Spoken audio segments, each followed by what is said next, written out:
விருச்சிக ராசிக்காரங்களுக்கு வந்து லவ் லைஃப் எப்படி இருக்கும்?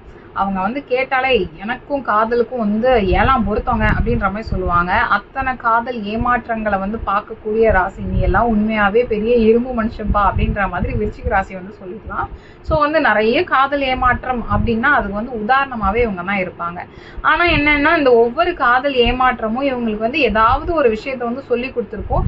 அதனால சரி ஓகே நமக்கு இவங்க என்ன பண்ணுவாங்கன்னா, இவங்க ஒரு பொண்ணை லவ் பண்றாங்க, இல்ல ஒரு பையனை லவ் பண்றாங்க. அந்த லவ் வந்து ஏதோ ஒரு வகையில ஒரு பிரேக்கப் ஆயிடுச்சுன்னு வச்சுக்கோங்களேன். அவங்க என்ன ஏமாத்திட்டாங்க வச்சுட்டாங்க அந்த மாதிரிலாம் சொல்ல மாட்டாங்க. அடுத்து ஒரு கொஞ்ச நாள் கழிச்சு அவங்களுக்கு ஏதாவது ஹெல்ப் வேணும் அப்படின்னா கூட பண்ண நான் ரெடியா இருக்கேன். ஸோ அந்த அளவுக்கு ஒரு பக்குவமானவங்களா இவங்க வந்து இருப்பாங்க. ஸோ இவங்களுடைய லவ் வந்து சக்ஸஸ் ஆகிறது ரொம்ப ரொம்ப ரேர் கேஸ் தான். இருந்தாலும் என்னன்னா அந்த காதலிச்சவங்க மேல அதுக்கப்புறமா வெறுப்பு வந்து இவங்க காட்ட மாட்டாங்க.